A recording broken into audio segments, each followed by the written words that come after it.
নমস্কার, আমরা আছি এই সময় অনলাইনে। আমাদের সঙ্গে আছেন আজকে শুভশ্রী গঙ্গোপাধ্যায়। আমাদের আজকের আড্ডাটা এই সময় দীপ্তি নিয়ে। প্রথম প্রশ্ন, কেমন আছো? খুব ভালো আছি, তুমি কেমন আছো? আমিও খুব ভালো আছি।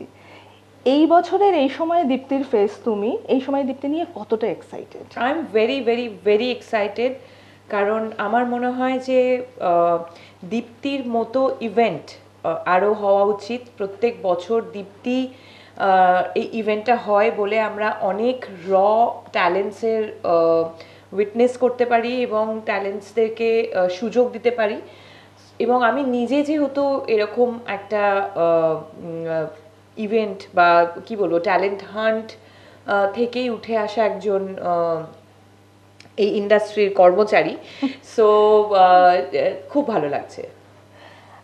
শর্টলিস্টেড প্রতিযোগীদের মধ্যে তুমি কোন গুণটা সব থেকে বেশি দেখতে চাও? দেখো, আমার কাছে সব থেকে ইম্পর্ট্যান্ট তিনটে জিনিস, সেটা হচ্ছে যে তিনটে ডি: ডিটারমিনেশন, ডিসিপ্লিন আর ডেডিকেশন। এই তিনটে তো আমি অবশ্যই দেখব। তার সাথে হচ্ছে confidence, not over confidence, confidence. মানে আমি যেটা করছি সেটা ঠিক এবং তার মধ্যে 100% অনেস্টি। কারণ আমাদের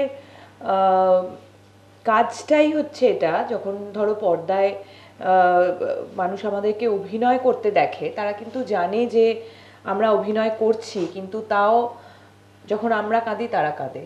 তার কারণটা হচ্ছে একটাই, ওই অনেস্টিটা মানুষের হৃদয়ে গিয়ে পৌঁছয় এবং অটোমেটিক্যালি তারা ভুলে যায় যে এটা অভিনয়।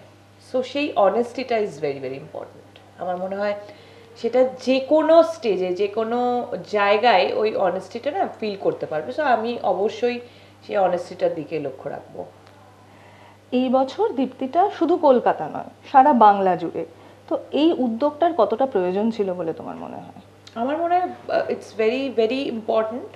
প্রত্যেক বছর এই উদ্যোগটাই নেওয়া উচিত, কারণ অল ওভার বেঙ্গলে এত ট্যালেন্টস আছে। আমি আরও বেশি অবশ্যই দীপ্তি থেকে তো জানতে পারছি, এবং আমি আরও একটা রিয়ালিটি শোয়ের সাথে যুক্ত। আমি একটা রিয়ালিটি শোয়ের জাজ। সেখানেও বুঝতে পারি যে ছোট ছোট গ্রাম থেকে মানে এত ট্যালেন্টস আমাদের বাংলায় ভরে ভরে আছে। এবং এখন উইথ টাইম, যেমন আমি ধরো যখন এসেছি তখন আমার ফ্যামিলি থেকে আমার মা আর দিদি ছাড়া কারোরই সাপোর্ট পাইনি। বাট এখন প্রত্যেকে বুঝতে পারে এবং প্রত্যেকে ওই ফ্যামিলি সাপোর্টটা তো খুব ইম্পর্ট্যান্ট। তো ফ্যামিলি সাপোর্টটা পায়, সেটা খুবই ইম্পর্ট্যান্ট। তো আমার মনে হয় যে বাংলার প্রত্যেকটা গ্রামে গ্রামে, প্রত্যেকটা ঘরে ঘরে এরকম ট্যালেন্টস লুকিয়ে আছে এবং প্রত্যেকের এই সুযোগটা পাওয়া উচিত। প্রতিযোগিতা তো আর কিছুদিনের মধ্যেই শুরু হবে।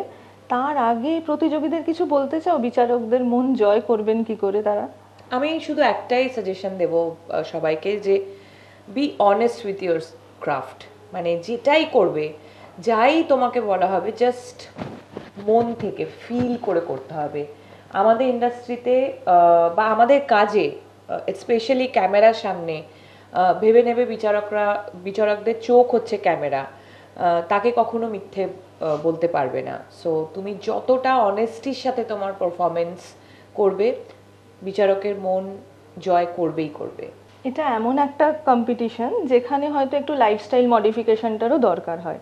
তো সেই সংযমটা আনার জন্য তুমি কি বলবে, যে খাওয়া দাওয়া বা ফিজিক্যাল এক্সারসাইজ? প্রথমেই আমি বললাম যে আমার কাছে ইম্পর্টেন্ট হচ্ছে তিনটে ডি। তার মধ্যে discipline is very very very important. এবং আমার মনে হয় প্রত্যেকটা মানুষের জীবনে সেটা থাকা উচিত, not only in our industry. আমাদের ইন্ডাস্ট্রিতে স্পেশালি আমাদেরকে একটা ডিসিপ্লিন মেনটেন করতেই হয়।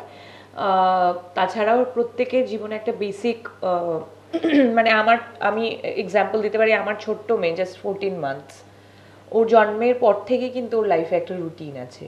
সবাই, অনেকে হয়তো ভাবতে পারে বাবা বেশি একটু স্ট্রিক্ট মাদার। হ্যাঁ, হয়তো আমি স্ট্রিক্ট, বাট একটা টাইম লাইন ওকে কিন্তু মেনটেন করতেই হয় এই বয়স থেকে, যাতে করে ওর ভবিষ্যতে ওই ডিসিপ্লিনটা ও মেনটেন করতে পারে। তো আমি যারাই এখানে পার্টিসিপেট করবে তাদেরকে এটা বলতে চাই যে লাইফস্টাইল মেনটেনেন্স, খাওয়া দাওয়া, ডায়েট, সবটাই তো ডিসিপ্লিনের মধ্যে পড়ে। সেটা কিন্তু খুব সেই দিক থেকে সেই বিষয়ে ভীষণ স্ট্রিক্ট হতে হবে নিজেকেই, আর কেউ কিন্তু করে দেবে না। আর কোনো স্পেশাল মেসেজ আমাদের প্রতিযোগীদের জন্য?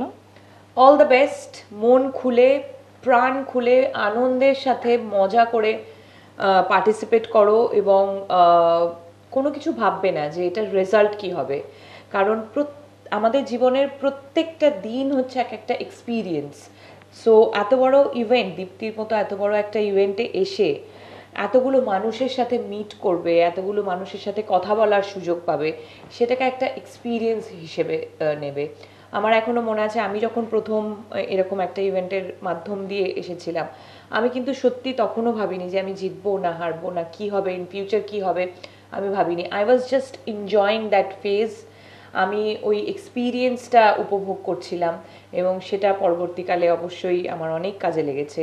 প্রচুর গুণী মানুষজনদের সাথে আমি বসে আড্ডা দিতাম, তাদের সাথে গল্প করতাম, তাদের নানান রকম এক্সপিরিয়েন্সেস কথা আমি শুনতাম। আমার মনে হয় সেটাও সেটা তোমরা করো, এবং just enjoy this phase. Thank you Shubhashree, তোমার ব্যস্ত স্কেডিউল থেকে আমাদের জন্য সময় দেওয়ার জন্য। My pleasure. Thank you so much. My pleasure.